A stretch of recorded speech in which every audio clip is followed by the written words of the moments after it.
Hello दोस्तों, नमस्कार। मैं भी एक आप सभी का एक बार फिर से बहुत बहुत स्वागत करता हूं आपके अपने सुडूक परिवार में। तो साथियों, आज के इस सेशन में डिस्कस करेंगे आरआरबी ग्रुप डी एग्जाम 2025 के लिए रीजनिंग के प्रीवियस ईयर के क्वेश्चन 20 क्वेश्चन को डिस्कस करेंगे और आप सभी का सही करने का टारगेट 20 क्वेश्चन में से 50 होगा।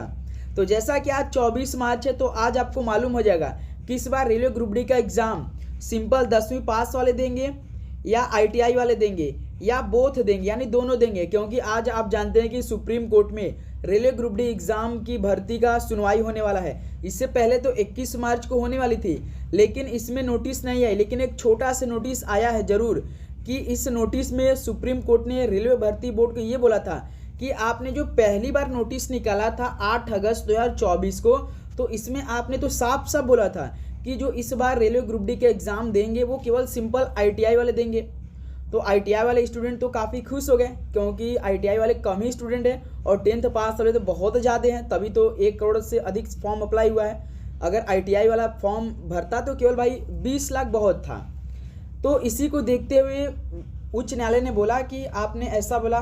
फिर जब आपने फॉर्म दिया, यानी 23 जनवरी से आपने फॉर्म भरवाया, जो कि 1 मार्च तक फॉर्म भरवाया, तो आपने 10वीं पास और आईटीआई पास दोनों वाले के लिए दे दिया। तो इसी में आईटीआई वाले क्या किए, नाराज हो गए, तो उन्होंने जाकर सुप्रीम कोर्ट में भाई केस कर दिया। तो इसको देखते हुए सुप्रीम कोर्ट ने अब इसकी एक मांगा, ब्यौरा मांगा कि बताइए 21 मार्च को हम क्या करें, दोनों वालों के एग्ज़ाम दिवाएं, 10th वालों के या आईटीआई वालों को। तो इसमें नोटिस नहीं है। फिर रेलवे भर्ती बोर्ड ने इस पर नहीं कुछ बोला। फिर साथ ही अब क्या हुआ, आज 24 मार्च है, तो आज आपको करीबन 6 से 7 बजे के बीच ये मालूम हो जाएगा कि कौन एग्ज़ाम देगा, और इसका जो मेन फैसला वो 28 मार्च के बीच आपके पास हो जाएगा। तो साथ ही आपको इस समय क्या करना है, जब तक कि पूरी तरह से फैसला नहीं आता है कि इस बार 10th वाले एग्ज़ाम देंगे या आईटीआई वाले एग्ज़ाम देंगे या दोनों एग्ज़ाम देंगे, तो अपने आप को तैयार रखना है। बस जो जैसा हो रहा है उसको देखते रहिए, क्योंकि आज जानते हैं जो एएलपी का नई वैकेंसी आने वाली थी 2025 में, वो शॉर्ट नोटिस आ चुकी है, जो कि आप लोग 10 अप्रैल से फॉर्म को अप्लाई कर सकते हैं। 9,900 पदों के लिए फॉर्म आ चुकी है मेरे भाई। 18 से 30 साल वालों के लिए फॉर्म आ चुकी है। आप लोग फॉर्म को भरेंगे 10 अप्रैल तक। लेकिन इस समय आप लोग आरआरबी ग्रुप डी एग्जाम 2025 की तैयारी करें। हम देख रहे हैं आप लोग बहुत अच्छी तरीके से तैयारी करें, क्योंकि हम जितने भी क्वेश्चन हम कराते हैं आप लोग बहुत अच्छी तरीके से अटेम्प्ट करें। तो आप अपनी तैयारी को बरकरार रखिए, ऐसे लगातार करते रहिए जब तक कि फुल नोटिफिकेशन नहीं आ जाता कि कौन इस बार एग्ज़ाम देगा या कौन नहीं देगा। ओके दोस्तों, इसलिए आपका कंसंट्रेट बना रहेगा। यदि आप छोड़ते हैं पढ़ाई तो आपका अनकंसंट्रेट हो जाएंगे, आप पढ़ाई से दूर हो जाएंगे, आपको मन नहीं लगेगा। तो इससे बढ़िया है कि अपनी तैयारी रखिए दोस्त, क्योंकि अभी आपका एनटीपीसी का एग्ज़ाम भी होने वाला है अप्रैल के महीने में, और एएलपी एग्ज़ाम होगा। बहुत सारे रेलवे का एग्ज़ाम बाकी है, और ग्रुप डी का एग्ज़ाम भी दोनों देंगे, ये तो मेरा मानना है। अपना फीडबैक दीजिए कौन एग्ज़ाम देंगे, शाम तक आपको मालूम हो जाएगा, उसके आधार पर आप लोग बताइएगा। ओके दोस्त, तो चलिए इस सेशन के 20 क्वेश्चन करेंगे। जैसा कि एग्जाम ओरिएंटेड सॉल्व होते हैं वैसा ही सॉल्व करेंगे, और ग्रुप डी के एग्जाम में बिल्कुल वैसा ही सॉल्व आपको देखने को मिले, कम से कम 4 से 5 सॉल्व। तो सारे क्वेश्चन इंपॉर्टेंट क्वेश्चन होंगे, तो ध्यान से अपने से हल करने का प्रयास करेंगे हर एक क्वेश्चन को। ओके दोस्त, तो डेली क्लास सुबह 8 बजे, एक 11:30 AM पे, शाम को 7:30 PM पे, ये डेली क्लास की हमारी टाइमिंग रहती है। तो चलिए दोस्त, आज का पहला प्रश्न हल करते हैं। एकदम माइंड फ्रेश होकर रहिए, बिल्कुल भी जो आप नेगेटिव आपके दिमाग में आ रहा है उसको दूर रखिए। सेशन पे अच्छे तरीके से कि क्वेश्चन को हल करते हैं। पहला प्रश्न देखेंगे, निम्नलिखित संख्या श्रृंखला को देखें और प्रश्न का उत्तर दें। जैसे 13, 10, 17, 25, 58, 63, 94, 8, 92, 29 कितनी सम संख्याएं 3 के गुणक के तुरंत बाद आती है। यानी जो ये सीरीज दिया है, श्रृंखला दिया है नंबरों का, 13, 10, 17, 25, 58, 63, 94, 8, 92, 29। आपको साथ ही इसमें क्या देखना है, कितनी सम संख्याएं 3 के गुणक के तुरंत बाद आती है। यानी पहले आपको इसमें सम संख्या देख लेना है। सम संख्या क्या होती है, जो 2 से कट जाए। जैसे आपका 10 क्या है, सम संख्या। उसके बाद 58 भी सम संख्या है, 94 भी देखिए सम संख्या है, और 8 भी एक सम संख्या, 92 भी एक सम संख्या है। यानी सवाल आप समझिए, कितनी सम संख्या 3 के गुणक के तुरंत बाद आ रही हैं। अब आपको जो नंबर छोड़े, जो विषम संख्या, उसमें देखना जो 3 से भाग जा रहा है उसके बाद कौन सम संख्या है। जैसे देखिए 3 का भाग यदि आप लोग 13 से करेंगे, गुणक है ये, 3 का गुणक है, गुणज है नहीं है। 17 है, 3 का नहीं है, 3 × 5 = 15, 3 × 18, 24 है नहीं है। लेकिन दोस्त यहाँ पे देखिए 63 है, जो आप लोग 3 का भाग 63 में करेंगे तो 21 है, यानी ये 3 का क्या है, गुणज है। यानी इसके जस्ट तुरंत बाद देखिए सम संख्या आ जा रही है 94। यही सवाल पूछा है, कितनी सम संख्या 3 के गुणक के तुरंत बाद आती है। यानी देखिए 63 के तुरंत बाद एक सम संख्या आ जा रही है 63। तो देखिए 3 का गुणक 63 है, तो इसके तुरंत बाद 94 क्या है, सम संख्या, जो कि प्रश्न के अकॉर्डिंग है, बिल्कुल सेम। अब फिर देखिए 8 भी सम संख्या है, 92 भी नौ संख्या, ये 3 के गुणक है नहीं, 29 भी 3 के गुणक नहीं है। यानी इसमें कितने ऐसे सम संख्या जो कि 3 के गुणक के तुरंत बाद आ रही हैं, यानी एक है, जो कि 63 94, क्योंकि देखिए 63 क्या है, 3 का गुणक है, उसके तुरंत बाद सम संख्या 94 आ जा रही है। यानी यही क्या हो जाएगा हमारा बिल्कुल राइट आंसर, यानी पहले का ये ऑप्शन बिल्कुल राइट आंसर हो जाएंगे। चलिए दूसरा का सवाल को हल करिए, क्वेश्चन नंबर सेकंड को। चलिए क्वेश्चन नंबर सेकंड को हल करते हैं। दिए गए व्यंजक का मान क्या होगा यदि 4 और 7 को परस्पर बदल दिया जाए तथा गुणा और भाग को भी परस्पर बदल दिया जाए, तो इस समीकरण का मान क्या होगा। तो प्रश्न बोल दिया है कि आपको 4 की जगह 7 रखना है, 7 की जगह 4 रखना है, उसके बाद गुणा की जगह भाग रखना है और भाग की जगह गुणा रखना है, तब उसके बाद इस समीकरण को हल करना और देखना है कि कितना आंसर आ रहा है। चलिए दोस्त पहले प्रश्न के अकॉर्डिंग हम लोग समीकरण को बना लेते हैं। क्या दिया है, जैसे पहला नंबर 63 दिया है, 63 उसको देखिए गुणा है, गुणा को तो भाई हमें भाग में बदलना है, तो गुणा की जगह हम लोग भाग रखेंगे। यहाँ पे देखिए 3 है यानी 3 है, फिर देखिए यहाँ से माइनस बिल्कुल एच डी रहने देते हैं। फिर देखिए 4 है, 4 को तो भाई देखिए 7 में बदलना है, क्योंकि प्रश्न बोला है 4 और 7 को परस्पर बदल दिया जाए, यानी 4 की जगह हमें 7 रखना है। फिर उसका देखिए प्लस है, फिर देखिए 18 है, तो 18 को एच डी रहने देते हैं। फिर यहाँ पे देखिए भाग है, तो भाग को भाई गुणा में बदलना है, तो भाग की जगह गुणा रखेंगे। फिर उसका 7 है तो 4 को बदलना है। अब साथ ही हमारा ये समीकरण बन चुका है प्रश्न के अकॉर्डिंग, जैसा प्रश्न बोला है। चलिए इसमें हम बॉडमस के नियम लगा देते हैं। 3 का भाग 63 में देंगे तो कितना आएगा, 21 आएगा। तो भाई 3 का जब भाग आप 63 में देंगे तो यहाँ से 21 आएगा, 3 दूना 6, 3 कम 3। उसके बाद -7 प्लस देखिए 18 चौक 72, गुणा कर देते हैं डायरेक्ट यहीं पर, 18 चौक 72। फिर देखिए यहाँ से प्लस 21 और यहाँ पे प्लस 72, कितना हो जाएगा भाई, 2 1 3 7 2 9 यानी 93। 93 से -7 करेंगे तो कितना आएगा आपका 86 हो जाएगा। यानी इस सवाल का राइट आंसर ए ऑप्शन होगा 86। यानी जब आपने 4 और 7 को बदला और गुणा और भाग को आपस में बदला, समीकरण में रखा, तो आंसर कितना आ रहा है, बॉडमस नियम लगाने के बाद 86 आ रहा है। यानी सेकंड का ए ऑप्शन बिल्कुल राइट आंसर हो जाएंगे। चलिए दोस्त अगला सवाल कॉल करते हैं, क्वेश्चन नंबर 3। देखिए शब्द रेगुलेशन आगे की दिशा में अक्षरों के ऐसे कितने जोड़े हैं जिनके बीच शब्द में उतने ही अक्षर आते हैं जितने कि अंग्रेजी वर्णमाला क्रम में होते हैं। यानी दोस्त आपको रेगुलेशन में देखना है, जो आप ABCD गिनते हैं, आप जैसे गिनते हैं कि ए से लेकर ई के बीच में कितने अक्षर आते हैं, ए के बीच में कितने अक्षर आते हैं, ABCD यानी 3 अक्षर। तो उसी प्रकार आपको इसमें भी देखना है कि जाए जो अक्षर हो उनके बीच में उतना ही अक्षर है, जो कि मेन आप लोग अल्फ़ाबेट ए से लेकर जेड तक गिनते हैं, उनके बीच में जो जो अक्षर रहते हैं उनके बीच में जितने अक्षर आते हैं वही आपको चेक करना है इसमें भी। चलिए जैसे यहाँ पर देखिए आपका क्या दे रखा है, रेगुलेशन दिया है, तो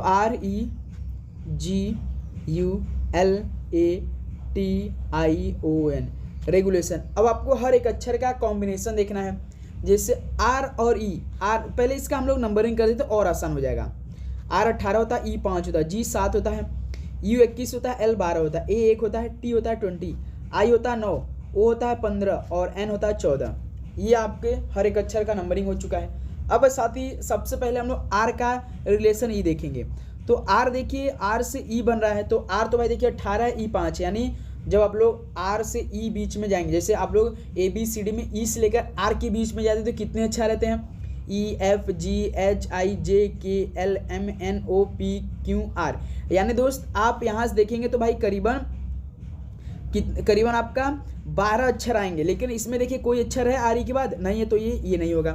फिर साथ ही R से G जाएंगे, यानी G से R जाएंगे तो देखिए R होता है 18 और G होता है आपका 7, यानी साथ ही यहाँ पे करीबन 10 अक्षर आना चाहिए, लेकिन इसमें देखिए बीच में केवल एक ही अक्षर दिया है, यानी RG का भी कॉम्बिनेशन नहीं होगा। फिर साथ ही R का रिलेशन आप लोग U से देखेंगे, तो RSTU ये आपका ABCD का मेन अक्षर होता है, जो कि RSTU भी। तो आप देखिए आर और यू के बीच में कितने अक्षर रहते हैं। मेन की हम बात करें, मेन की बात करें जो आपका ABCD होता है, तो आर से यू के बीच में 2 अक्षर आते हैं। देखिए इसमें भी देखिए प्रश्न में देखिए रेगुलेशन में आर और यू के बीच में 2 अक्षर दिया है, ई और जी, यानी एक हमें समीकरण मिल चुका है। चाहे जो अक्षर हो, जो आपका मेन अल्फ़ाबेट होते हैं, आर से यू के बीच में जितने अक्षर हैं, जैसे 2 अक्षर इसमें देखिए, इसमें भी 2 अक्षर है, चाहे जो अक्षर हो आना चाहिए, जो आपका मेन अल्फ़ाबेट होते हैं उनके आधार पे। ओके दोस्त, तो यहाँ से पहला अक्षर हमें मिल चुका है। उसके बाद आर से एल बनाएंगे तो आर होता 18 और एल होता 12। देखिए 1 2 3 होता है, लेकिन आर और एल के बीच में करीबन 5 अक्षर आते हैं। मेन की बात करें ABCD में जब आप गिनेंगे तो फिर साथ ही आर से ए के बीच में आएंगे तो एक होता है 8, आर होता है 18, यानी ए से जब 18 के बीच बजाएंगे तो करीबन आपका 16 अक्षर आएंगे। लेकिन इसमें देखिए 1 2 3 4 ही अक्षर आ रहे हैं, ये भी कॉम्बिनेशन नहीं बन रहा है। फिर साथ ही इसी प्रकार आर से टी में जाएंगे तो देखिए आर से टी में जाएंगे RST, यानी केवल एक अक्षर आ रहा है इसके बीच में। इसमें देखिए 1 2 3 4 5 6 अक्षर आ रहे हैं प्रश्न में। फिर साथ ही आर से आई का रिलेशन जाएंगे तो 9 से 18, यानी कितने अक्षर होंगे भाई, करीबन आपका 9 से 18 8 अक्षर होने चाहिए। तो इसमें देखिए 6 अक्षर हैं, 2 2 4 2 6 आर से आई के बीच में। आर ओ के बीच में जाएंगे तो भी साथ ही आर 18 होता है, ओ 15 जाता होता है, यानी 18 से 15 3 करीबन 2 या 3 अक्षर होंगे। लेकिन इसमें देखिए करीबन 6 या 7 अक्षर हैं, 2 2 4 2 6 अक्षर हैं। उसके बाद आर से ओ के बीच में जाएंगे तभी इसका भी हमने बात किया है। तो इसमें तो भाई ROPQR, जब हमने ABCD गिनते हैं OPQR, तो O और R के बीच में कितने अक्षर आते हैं भाई, 2 अक्षर आते हैं। लेकिन इसमें देखिए करीबन 1 2 3 4 5 6 7 अक्षर दिए हैं। उसी प्रकार दोस्त अब आपको देखना है कहाँ से, जब आप साथ ही इसमें G से N के बीच में करेंगे। जैसे आपने एक अक्षर तो मिलाया था R और U के बीच में, जैसे REGULATION, जब साथ ही आप G से N तक जाते हैं, जैसे क्या होता है, G के बाद कौन सा अक्षर है, GHIJKLMN। अब देखिए G से N के बीच में कितने अक्षर आ रहे हैं, 1 2 3 4 5 6। अब साथ ही इसमें देखिए प्रश्न में रेगुलेशन में G से N के बीच में कितने अक्षर हैं, G के बाद U है, देखिए 1 2 3 4 5 6, यानी भाई इस रेगुलेशन में भी G से N के बीच में 6 ही अक्षर दिए हैं, यानी ये दूसर का हमें मिल चुका है अक्षर। यानी पहला RU का मिला था भाई, RSTU, यानी RCU के बीच में 2 अक्षर है, तो इसमें भी देखिए रेगुलेशन में यानी REG 2 अक्षर है, यानी 2 ऐसे में अक्षर मिलेंगे जो कि आपका मेन वर्णमाला के हिसाब से अक्षर आ रहे हैं, जितने अक्षर होते हैं। यानी इस सवाल का राइट आंसर 2 हो जाएगा, बी ऑप्शन। देखिए 2 दे रखा है, यानी 2 अक्षर में मिला, एक R और U के बीच में और G और N के बीच में। तो ऐसे इस प्रश्न को हल करेंगे, थोड़ा सा टाइम हम लेंगे दोस्त, लेकिन आपका सारा कॉन्सेप्ट क्लियर करेंगे जो आपको इस समय थोड़ा समस्या आ रही है इस तरह के सवाल को हल करने में। चाहे जो भी प्रश्न है, जो साथ ही हमें लगा कि ये इंपॉर्टेंट सवाल बनेंगे आपके पेपर के, तो उसको बहुत अच्छी तरीके से हम समझाएंगे। ओके, क्वेश्चन नंबर 4 देखिए, यदि संख्या 48 15 42 1 में प्रत्येक विषम अंक में 3 जोड़ा जाता है और प्रत्येक सम अंक से 1 घटाया जाता है, तो इस प्रकार निर्मित संख्या में बाएं से तीसरे और दाएं से तीसरे अंक का योग क्या होगा। यानी यहाँ पे आपकी सीरीज दी है श्रृंखला नंबर का 48 15 42 1, तो इसमें क्या बोला, प्रत्येक विषम अंक में 3 जोड़ा जा रहा है, यानी भाई प्रत्येक विषम अंक में 3 जोड़ रहा है। विषम अंक देखिए इसमें 1 है तो इसमें 3 जोड़ दीजिए, फिर उसका 5 भी क्या होता है विषम, तो इसमें भी 3 जोड़ दीजिए, और 1 भी इसमें क्या है विषम अंक, तो इसमें भी 3 जोड़ देते हैं। फिर प्रत्येक सम अंक में 1 घटाया जाता है, यानी सम अंक में इस बार 1 घटाया जा रहा है, यानी 4 सम है तो 1 इसमें घटाइए, 8 भी सम अंक है तो इसमें भी 1 घटाइए, 4 भी सम अंक है तो इसमें 1 घटाइए, 2 भी सम है तो इसमें से 1 घटा दी। अब हमें नया नंबर निर्मित करना है, बनाना है प्रश्न के अकॉर्डिंग। 4 में से घटाएंगे 3, 8 में से घटाएंगे 7, 3 1 4 जोड़ना है, 5 3 8, 4 में से घटाएंगे 3, 2 में से घटाएंगे 1, 3 1 4। ये हमारी अब नई संख्या बन चुकी है। अब देखिए सवाल क्या बोला है, तो इस प्रकार निर्मित संख्या में, यानी निर्मित संख्या यही है, बाएं से तीसरे, यानी दायां बायां आप जानते हैं, दायां ये राइट साइड है और ये बायां लेफ्ट साइड है। बाएं से तीसरे, बायां से यानी लेफ्ट साइड से तीसरा 4 है, देखिए लेफ्ट साइड से 4 है, और दाएं से तीसरे यानी दाएं से भी यानी राइट साइड से भी 3, तो अंक का योग यानी भाई बाएं से तीसरे और दाएं से तीसरे अंक का योग पूछ रहा है। यानी दाएं से देखिए 4 मिला है और बाएं से 4 मिला है और दाएं से 3 मिला है, यानी 4 + 3 कितना हो जाएगा, 7 हो जाएगा भाई। तो ऑप्शन सी देखिए बिल्कुल राइट आंसर हो जाएंगे। तो इस तरह से 4 का सी ऑप्शन बिल्कुल राइट आंसर हो जाएंगे। ओके दोस्त, चलिए नेक्स्ट अगला सॉल्व कॉल करते हैं। क्वेश्चन नंबर 5, प्रश्नवाचक चिन्ह को उस विकल्प से बदले जो पहले युग में लागू तर्क का अनुसरण करता है। बैल रंभाना तो बिल्ली का क्या हो जाएगा भाई साहब। बैल क्या करती हैं, जैसे आवाज़ निकालती है, रंभाती है ना, हाँ हाँ बोलती हैं, आप देखते होंगे। तो बिल्ली कैसी आवाज़ निकालती है, म्याऊं म्याऊं निकालती है। तो बिल्ली का संबंध क्या हो जाएगा भाई, म्याऊं से हो जाएगा। बी ऑप्शन बिल्कुल राइट आंसर हो जाएंगे।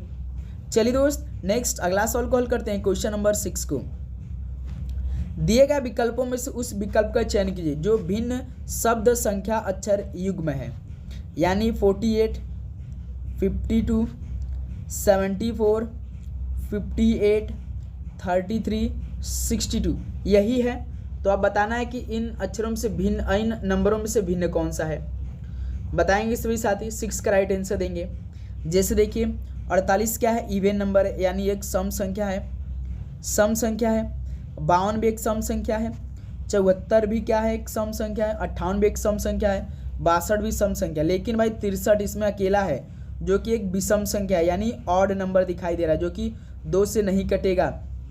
और सभी संख्या 48, 52, 74, 58, 62 ये सभी क्या है, सम संख्या है, इवन नंबर है। लेकिन भाई 63 अकेला इसमें खड़ा है ऑड के रूप में, तो यही क्या हो जाएगा, भिन्न हो जाएगा। यानी 6 का सी ऑप्शन बिल्कुल राइट आंसर हो जाएंगे। ओके दोस्त, चलिए अगला सॉल्व कॉल करते हैं। क्वेश्चन नंबर 7 को उस विकल्प का चयन कीजिए जो प्रश्न चिन्ह को प्रतिस्थापित कर सके।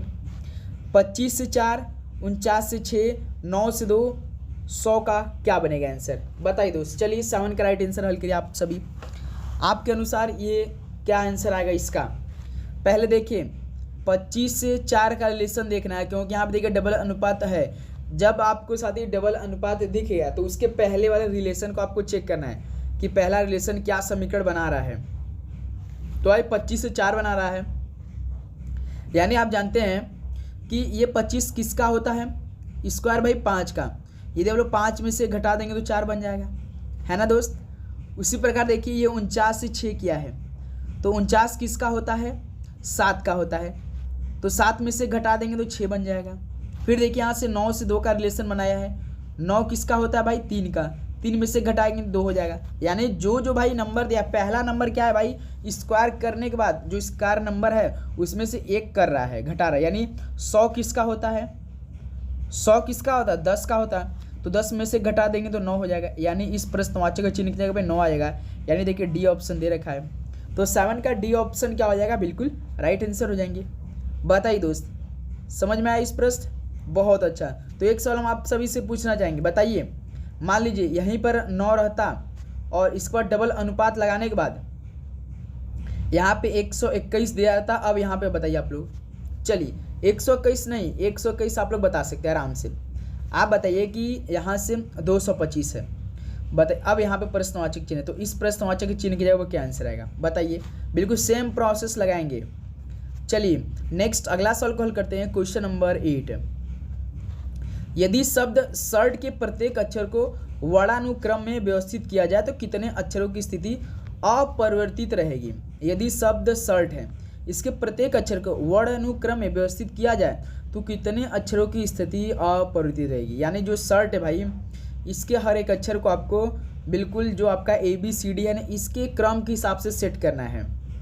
चलिए सेट कर लेते हैं। तो पहले शर्ट में पहला अक्षर कौन आएगा, ABCDEFGH H आ रहा है, तो H लिखेंगे, H है। फिर H के बाद देखिए I भी है।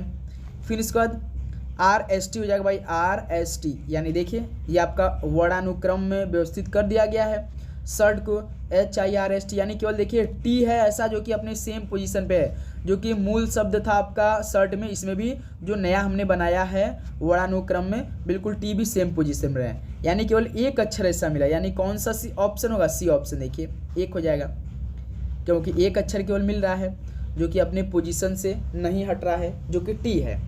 तो 8 का दोस्त यहाँ से सी ऑप्शन बिल्कुल राइट आंसर हो जाएंगे। चलिए अगला सवाल को हल करते हैं, क्वेश्चन नंबर 9 को। यदि शब्द बोर्ड में सभी अक्षरों को वर्णमाला के क्रम में बाएं से दाएं व्यवस्थित किया जाए तो कितने अक्षरों का स्थान अपरिवर्तित रहेगा। यानी बोर्ड को भी बिल्कुल साथ ही सेम इसी के पोजीशन पे सेट करना है। यानी पहले इसमें देखिए ए आएगा क्योंकि अल्फ़ाबेट ए से शुरू होता है, फिर उसका देखिए बी आएगा, बी के बाद कौन आएगा बी सी डी, यहाँ पे बोर्ड में डी है तो डी आएगा। डी के बाद देखिए 2 अक्षर बच रहे, कौन ओ और एक आर, यानी ओ पहले आता, ओ 15 होता, आर 18, यानी ओ पहले आएगा और दोस्त आर बाद में। यानी देखिए बी से एक बन रहा, ए बन रहा है, ओ से बी, ए से डी, आर से ओ, डी से आर, यानी इसमें भाई कोई भी अक्षर नहीं मैच किया, यानी कोई भी अपने मूल अक्षर से जो हमने नया निर्मित बनाया है वर्णमाला के हिसाब से उसमें एक भी अक्षर सेम पोजीशन नहीं दिया है, यानी इसमें डी ऑप्शन कोई नहीं होगा, है ना दोस्त। डी ऑप्शन क्या हो जाएगा, बिल्कुल राइट आंसर हो जाएंगे। चलिए नेक्स्ट अगला सवाल को हल करिए, क्वेश्चन नंबर 10। जैसे देखिए क्या दिया है, यदि प्लस का अर्थ माइनस है, माइनस का अर्थ गुणा है, गुणा का अर्थ भाग है, भाग का अर्थ प्लस है, तो निम्नलिखित समीकरण में प्रश्न चिन्ह के स्थान पर क्या आएगा। चलिए दोस्त इस समीकरण को आपको हल करना है। प्रश्न के अकॉर्डिंग जो साइन बोला है, जो साइन का अर्थ दिया है वो रखने के बाद बॉडमस के नियम लगाएंगे, अपने से नहीं लगाएंगे आप लोग, जैसा प्रश्न बोला है उसके हिसाब से। चलिए हम पहले सेट करते हैं प्रश्न के अकॉर्डिंग समीकरण को, आप लोग हल करते रहिए। जैसे देखिए यहाँ पे दिया है 48 के बाद देखिए भाग है, भाग का अर्थ देखिए प्रश्न में क्या दिया है, भाग का अर्थ प्लस है तो भाग की जगह प्लस रखेंगे, 120 हो जाएगा। उसके बाद गुणा है, गुणा का अर्थ है, गुणा का अर्थ भाग है तो गुणा की जगह हम लोग भाग रखेंगे, 5 है। 5 के बाद माइनस है, माइनस का अर्थ गुणा है, माइनस की जगह गुणा रखेंगे, 2 है। फिर उसके बाद प्लस है, प्लस का अर्थ क्या दिया है प्रश्न में, प्लस का अर्थ माइनस है, फिर से यहाँ पे देखिए प्लस की जगह हम लोग माइनस रखेंगे।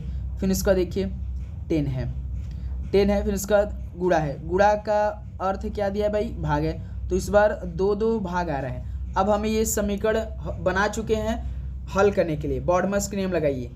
तो सबसे पहले क्या होता है, भाग होता है। देखिए 48 प्लस 5 का भाग 120 में देंगे तो कितना होगा, 24 पंजे 7 120 होता है, बिल्कुल। 5 दूना 10 और 12 में से 10 2 20, यानी 5 चौका 20 24 इंटू 2 माइनस 2 का भाग 10 में 5 बार में। अब गुणा की बारी आ गया, 48 प्लस 24 दूनी 48 माइनस 5, यानी 48 96 से 48 कितना होगा मेरे भाई, 48 तो यहाँ से आप सभी का 96 आएगा, 96 से माइनस 5 करेंगे तो 91 आएगा। लेकिन साथ ही इसमें तो भाई 91 है ही नहीं, कहीं मिस्टेक हुआ है क्या, कहीं पर हमसे सॉरी भाई, एक सेकंड आप यहाँ पर मिस्टेक हमसे भी बहुत बड़ी मिस्टेक हुई मेरे भाई। आप यदि समीकरण बना रहे होंगे ध्यान से, हमने लिखा कुछ और नंबर लिखा कुछ, तो साथ ही हमने लिखा कुछ, तो आप देखिए मेरे भाई ये समीकरण भाई 44 स्टार्ट हुआ है भाई, यहीं पे हमसे मिस्टेक हो चुकी है। अब इसको हम फिर से समीकरण बनाएंगे तभी हमारा सही होगा। जैसे 44 भाग है, भाग का अर्थ देखिए प्रश्न में प्लस दिया है तो प्लस रखेंगे, 120 का देखिए गुणा है तो गुणा की जगह भाग है तो भाग रखेंगे 5। उसके बाद माइनस का अर्थ प्रश्न में क्या दिया, गुणा, तो माइनस की जगह गुणा रखेंगे 2। प्लस का अर्थ क्या दिया है भाई, प्लस का अर्थ माइनस, तो प्लस की जगह माइनस रखेंगे 10, और 10 के बाद देखिए गुणा है तो गुणा की जगह भाग दिया है। तो अब साथ ये हमारा समीकरण बन चुका। अब इसको फटाफट हल कर लेते हैं। इससे 44 प्लस 5 का भाग 120 में देंगे तो कितना होगा, 24। उसका मल्टीप्लाई 2 माइनस 2 का भाग 10 में देंगे तो 5। फिर देखिए 44 प्लस 24 दूनी 48 माइनस 5। अब देखिए 44 और 48 कितना होता है, 92 से माइनस 5 घटाएंगे तो 87, यानी अब देखिए हमारा 87 ऑप्शन दिया है कि नहीं, डी ऑप्शन दिया। अब देखिए हमारा डी ऑप्शन आ चुका है, यानी 10 का डी ऑप्शन बिल्कुल राइट आंसर हो जाएंगे। पहले तो भाई 44 की जगह 48 हमने रख के हल कराया था, तभी तो हमारे आंसर नहीं आ रहे थे। अब लेकिन बिल्कुल ठीक आ चुका है। चलिए दोस्त अगला सवाल को हल करते हैं, क्वेश्चन नंबर 11 को हल करते हैं। बिल्कुल सेम उसी तरह क्वेश्चन है, इसको भी आपको हल करना है। यदि प्लस का अर्थ भाग है, माइनस का अर्थ गुणा है, गुणा का अर्थ प्लस है, भाग का अर्थ माइनस है, तो निम्नलिखित समीकरण में प्रश्न चिन्ह के स्थान पर क्या आएगा। चलिए दोस्त इस समीकरण को पहले बनाएंगे प्रश्न के अकॉर्डिंग, जो साइन दिया है, जो साइन का अर्थ दिया उसको रखना इस समीकरण में। चलिए इसको हल कर लेते हैं भाई। 81 का देखिए डिवाइड करते यानी भाग का अर्थ क्या दिया है प्रश्न में, भाग का अर्थ माइनस, तो भाग की जगह हम लोग माइनस रखेंगे, 3 हो जाएगा। 3 के बाद देखिए माइनस है, तो माइनस का अर्थ गुणा दिया है तो माइनस की जगह गुणा रखेंगे। उसके बाद 14 है, 14 के बाद देखिए डिवाइड है यानी भाग का अर्थ माइनस है तो भाग की जगह माइनस रखेंगे। 7 है, 7 के बाद देखिए मल्टीप्लाई है, मल्टीप्लाई यानी गुणा का अर्थ प्लस दे रखा है तो गुणा की जगह प्लस रखेंगे, 6 हो जाएगा। उसके बाद देखिए प्लस है, प्लस का अर्थ देखिए स्टार्टिंग लाइन में प्लस का अर्थ भाग है तो प्लस की जगह हम लोग भाग रखेंगे, 6 हो जाएगा। फिर यहाँ पे देखिए माइनस है, माइनस का अर्थ क्या दिया है गुणा है तो माइनस के गुणा रखेंगे 5। अब ये साथी समीकरण बन चुका है हल करने के लिए बॉडमस नियम लगने के लिए। चलिए बॉडमस नियम लगाइए इसमें आप लोग। तो सबसे पहले क्या हल करेंगे भाई, डिवाइड हल करेंगे। चलिए तो देखिए 81 माइनस 3 मल्टीप्लाई 14 माइनस 7 प्लस 6 का भाग 6 में देंगे तो 1 आएगा, यहाँ से मल्टीप्लाई 5 है। अब साथी देखिए मल्टीप्लाई एक बार ही आएगी तो 81 माइनस 14 42 माइनस 7 प्लस 5 का मल्टीप्लाई 1 में करेंगे तो भाई 5 ही आएगा। अब उसके बाद देखिए प्लस की बारी आ चुकी है, जैसे यहाँ से +5 और यहाँ से +81 यानी कितना हो जाएगा 86 माइनस 42 माइनस 7। अब 86 में से माइनस 42 घटाएंगे तो कितना आएगा भाई, 6 में से 2 घटाएंगे तो 4, 8 में से 4 घटाएंगे 4 यानी 44। फिर यहाँ पे -7 है, 44 में से 7 घटाएंगे 37 यानी इस सवाल का राइट आंसर 37। क्या बी दिया है, ऑप्शन बी देखिए दिया है, यानी 11 का बी ऑप्शन क्या हो जाएगा, बिल्कुल राइट आंसर हो जाएगा। तो साथी ये प्रश्न ऐसे हल होगा। चलिए नेक्स्ट अगला सवाल को हल करिए, क्वेश्चन नंबर 12 को। यदि संख्या 56 13 74 36 58 में प्रत्येक विषम अंक में 1 जोड़ा जाता है, प्रत्येक सम अंक से 2 घटाया जाता है, तो निम्न में से कौन सा अंक बाएं से दूसरा होगा। सिंपल सवाल है भाई। जैसे देखिए श्रृंखला दिया है नंबरों का 56 13 74 36 58। क्या बोला है, प्रत्येक विषम अंक में 1 जोड़ा जाता है, यानी प्रत्येक जो विषम अंक है इसमें 1 जोड़ा जा रहा है। विषम अंक कौन है भाई, देखिए 5 तो एक विषम अंक है तो इसमें +1 करना है। 1 भी विषम अंक होता है तो 1 इसमें भी जोड़ना है। 3 भी विषम अंक होता है तो भाई इसमें भी 1 जोड़ना है। 7 भी विषम अंक है तो इसमें भी 1 जोड़ना है। और 3 भी एक विषम अंक है तो इसमें भी 1 जोड़ना है। 5 भी एक विषम अंक है तो इसमें भी जोड़ना है। फिर उसके बाद प्रत्येक सम अंक से 2 घटाया जाता है, यानी अब जो सम अंक है यानी जो सम नंबर है उसमें से 2 घटाना है। 6 एक सम है तो 2 इसमें घटाइए, 2 इसमें घटाइए, 2 इसमें घटाइए, 2 इसमें घटाइए। अब हमें नया संख्या निर्मित करना है। देखिए 5 1 6, 6 में से 2 घटाएंगे 4, 1 1 2, 3 और 1 4, 7 1 8, 4 में से 2 घटाएंगे 2, उसके बाद 3 1 4, 6 में से 2 घटाएंगे 4, 5 1 6, 8 में से 2 घटाएंगे 6। अब ये साथ देखिए हमारा निर्मित नया संख्या बन चुका है। यानी प्रश्न देखिए निम्न में से कौन सा अंक बाएं से दूसरा होगा। बाएं से दूसरा यानी दायां बायां, बायां कौन होगा, लेफ्ट साइड, यानी यहाँ पे 4 है। देखिए आपका लेफ्ट साइड यानी बायां ये पक्ष है, ये बायां पक्ष होता है, ये आपका दायां पक्ष होता है। तो दोस्त मेरे 4 आपका यहाँ से बी ऑप्शन बिल्कुल राइट आंसर हो जाएंगे, यानी 12 का बी ऑप्शन क्या हो रहे हैं, बिल्कुल राइट आंसर हो जाएंगे। चलिए दोस्त नेक्स्ट अगला सवाल को हल करते हैं, क्वेश्चन नंबर 13। जैसे निम्नलिखित में से कौन सी संख्या दी गई श्रृंखला में प्रश्न चिन्ह को बदलेगी। चलिए 8 13 17 20 22 ये है और यहाँ पे प्रश्नवाचक चिन्ह है। बताइए समीकरण में देख रहे होंगे हर एक नंबर इंक्रीज कर रहा है, बढ़ रहा है श्रृंखला है, यानी कुछ ना कुछ ऐड किया है। तो ध्यान से देखिए पहले 8 से 13 बढ़ाइए, कितना बढ़ा है, देखिए 8 से 13 यानी 8 में +5 किया है, 13 से 17 यानी इसमें +4, 17 से 20 +3, 20 से 22 +2, देखिए 5 4 3 2, तो इसी प्रकार हम लोग +1 कर देंगे तो 22 1 23। तो इस प्रश्नवाचक चिन्ह की जगह 23 है, यानी ऑप्शन बी 13 का बी ऑप्शन क्या होगा, बिल्कुल राइट आंसर हो जाएंगे। चलिए दोस्त नेक्स्ट अगला सवाल कॉल करिए, क्वेश्चन नंबर 14। निम्नलिखित में से कौन सी संख्या दी गई श्रृंखला में प्रश्न चिन्ह को प्रतिस्थापित करेगी।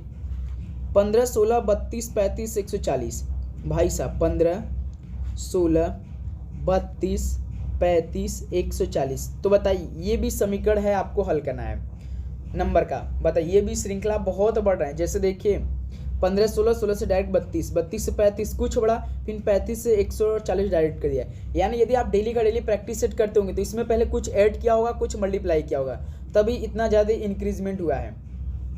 जैसे देखिए पहले 15 16 यानी 15 में 1 जोड़ेंगे 16, फिर देखिए 16 से 32 डायरेक्ट 2 का मल्टीप्लाई कर दिया, फिर 32 से 35 देखिए 32 में प्लस 3 को जोड़ दिया 35 बन गया, फिर देखिए 35 से 140 यानी इस बार आप लोग 5 का मल्टीप्लाई करेंगे तो 140 हो जाएगा। 35 पंजे 140 होता है, 35 पंजे तो आपका भाई 100 शायद 75 हो जाएगा भाई। 35 चौका होता है भाई, 35 चौका होता है, 35 चौका 140 हो जाएगा। 35 चौका 4 पंजे 20, 0 2 4 3 12 14, बिल्कुल ठीक है। अब देखिए सीरीज देखिए, पहले +1, फिर उसके बाद मल्टीप्लाई 2, फिर +3 और मल्टीप्लाई 4, यानी 1 2 3 4। देखिए प्लस गुड़ा या अब इसके बाद हम लोग प्लस करेंगे, कौन सा नंबर जोड़ेंगे भाई? 5 जोड़ेंगे, क्योंकि सीरीज देखिए 1 2 3 4, तो 140 में 5 जोड़ेंगे तो कितना आएगा? 145 आएगा। यानी इस सॉल्व का राइट आंसर हमारा ये ऑप्शन होगा, जो कि 145 ठीक ऑप्शन दिया है। तो उम्मीद करूँ दोस्त ये भी प्रश्न आपको बहुत अच्छी तरीके से समझ में आया होगा। कोई भी साथी आपको प्रश्न में डाउट हो तो कमेंट करके जरूर पूछेगा। चलिए दोस्त नेक्स्ट अगला सॉल्व को हल करते हैं। क्वेश्चन नंबर 15, प्रश्न चिन्ह को उस विकल्प से बदले जो पहले युग में लागू तर्क का अनुसरण करता है। KLG से MNI बनाया है, यहाँ पे डबल अनुपात दे रखा है, यानी पहले आपको इस समीकरण को समझना है KLG से MNI का, तभी साथ आप लोग आगे बढ़ेंगे। और आपको इस बार देखिए यहाँ पे पहले ही प्रश्नवाचक चिन्ह दिया है, यानी आपको ऑप्शन से चेक करना पड़ेगा कि कैसे ये QOD आएगा। पहले हम लोग इस समीकरण को समझते हैं। KLG को क्या कोड किया है? MNI क्या है? तो K तो होता है 11, L होता है 12, G होता है 7, M होता है 13, N होता है 14, I होता है 9। देखिए 11 से 13 यानी +2, 12 से 14 +2, 7 से 9 यानी +2। तो इसमें तो भाई +2 बहुत सिंपल लगाया है। +2 क्या है? अब हमें उसी प्रकार ऑप्शन भी जाना है। अब हमें हर एक ऑप्शन को चेक करना है कि कौन से ऑप्शन से +2 करने पर QOD आ रहा है। चलिए दोस्तों पहला ऑप्शन उठाएंगे PNC। P होता है 16, 16 में यदि हम 2 जोड़ेंगे तो साथ ही 18 होगा, 18 पे R होता है। यहाँ पे देखिए क्यों दे रखा है, यानी पहला हमारा ऑप्शन होगा नहीं। यहाँ से हमें मालूम हो चुका है कि पहला ऑप्शन हमारा होगा नहीं, क्योंकि हमें क्यों से मतलब रखना है। अब हम लोग ऑप्शन भी चलेंगे। यहाँ पे भी देखिए PF दिया, यानी P तो होता है 16, 16 में 2 जोड़ेंगे तो भाई 18, 18 पे तो R होता है, लेकिन यहाँ पे तो क्यों है, यानी ऑप्शन B भी नहीं होगा। अब हमें साथ ही ऑप्शन C भी बढ़ना है भाई। देखिए OMC, O होता है 15, तो इसमें 2 जोड़ देंगे तो 17, ये ठीक लगता आ सकता है, क्यों हो जाएगा। फिर इसका देखिए M 13 है, 13 में 2 जोड़ेंगे तो 15, 15 पे कौन होता है भाई? O होता है।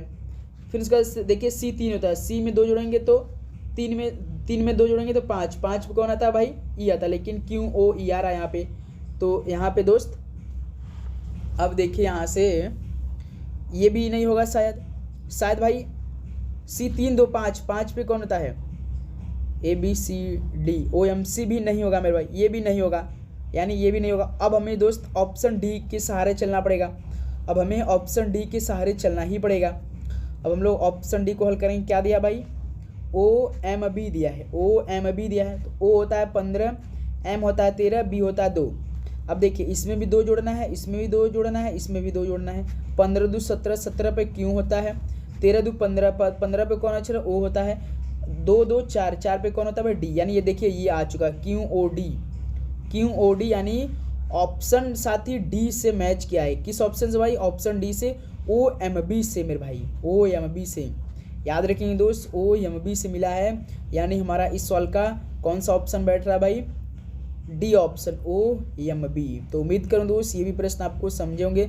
तरीका बस समझिएगा दोस्त, आपको ऐसे हल करने की ज़रूरत है, ये बात याद रखिएगा। ओके दोस्त, तो चलिए नेक्स्ट अगला सॉल्व में पढ़ते हैं। क्वेश्चन नंबर 16 क्या दे रखा है? देखिए, यदि शब्द क्वालिटी के प्रत्येक अक्षर को वर्णमाला क्रम में व्यवस्थित किया जाए तो कितने अक्षरों का स्थान अपरिवर्तित रहेगा। यानी दोस्त क्वालिटी के हर एक अक्षर को आपको वर्णमाला क्रम में व्यवस्थित करना है, जैसे QUALITY। तो सबसे पहला वर्णमाला के हिसाब से ए आएगा। ए के बाद कौन आएगा? बी तो है नहीं, सी है नहीं, D E F G H I है, तो आई हम यहाँ पे व्यवस्थित करेंगे। उसके बाद कौन आएगा? एल आएगा, एल के बाद कौन आएगा भाई, एल पी क्यू, क्यू आएगा भाई, क्यू है। उसके बाद आर एस टी आएगा, हो सकता है टी आएगा।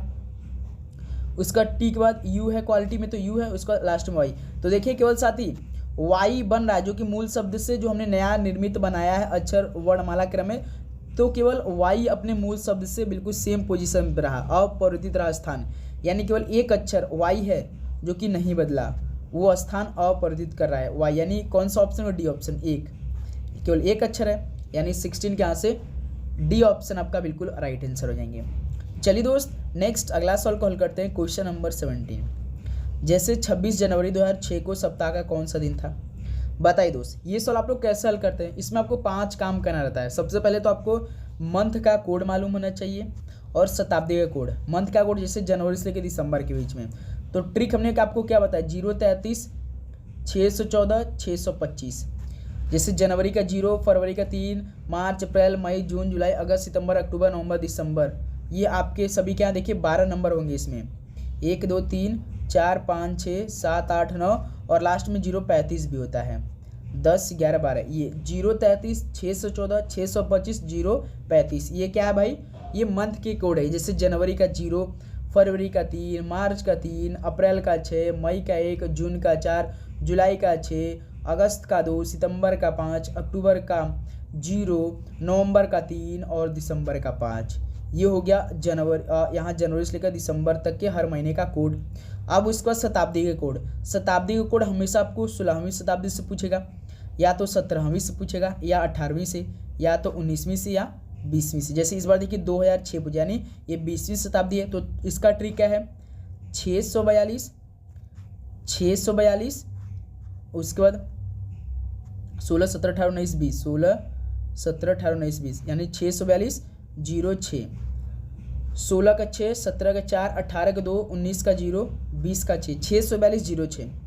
क्या दोस्त, 642 06 होता है, याद रखें ये शताब्दी कोड हो गया। अब आपको इसको हल कैसे करना है, देखिए सबसे पहले 26 जनवरी तो 26 लीजिए, इसको जोड़िए, जनवरी का कोड 0 होता है, 0 लिखिए, और ये 2006, इसमें आपको 3 काम करने की जरूरत है। सबसे पहले 20वीं शताब्दी का कोड कितना था, तो 20वीं शताब्दी का कोड 6 था, तो 6 लीजिए।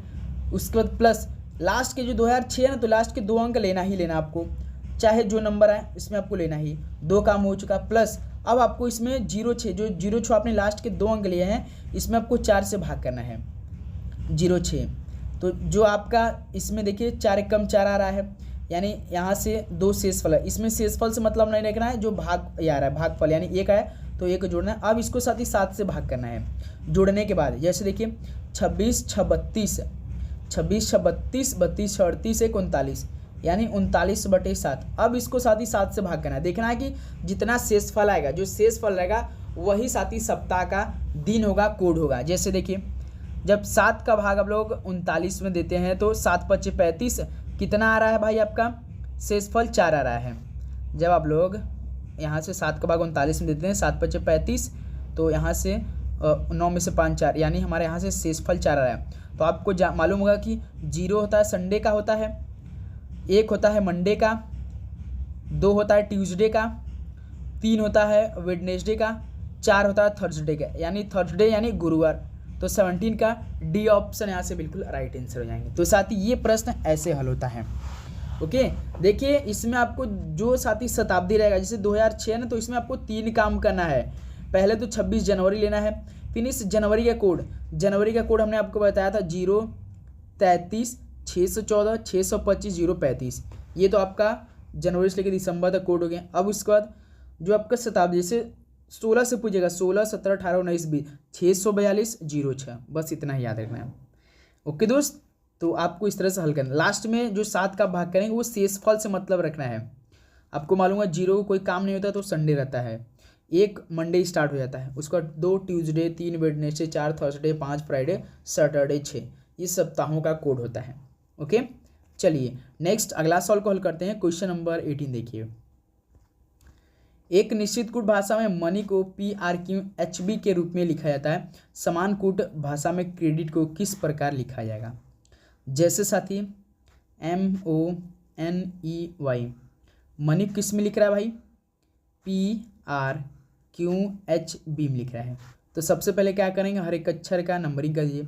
M 13 होता है, P 16 होता है, O होता है 15, R होता है 18, N होता है 14, Q होता है 17, E होता है 5, H होता है 8, Y होता है 25, B होता है 2। देखिए 13 16 यानी +3, 15 से 18 +3, 14 17 +3, 5 से 8 +3, 25 से 2 +3। कैसे? क्योंकि यहाँ पे 25 में जब लोग 3 जोड़ेंगे तो 28, 28 पे कौन अच्छा रहता है? बी आता है, क्योंकि A से Z तक 26 होते हैं। जैसे आप 27 से बढ़ेंगे तो वो A से स्टार्ट हो जाता है, तो 27 से 28 B।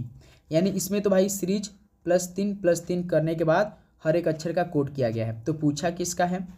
क्रेडिट का पूछा है, CREDIT। तो C होता है 3, तो इसमें 3 जोड़ना है। R होता है 18, तो इसमें 3 जोड़ना है। E होता है 5, तो इसमें 3 जोड़ना है। D होता है 4, तो इसमें 3 जोड़ना है। I होता है 9, तो इसमें 3 जोड़ना है। T होता है 20, तो इसमें 3 जोड़ना है। तो 3 3 6, 6 पे कौन होता है? F होता है। 18 3 21, 21 पे U होता है।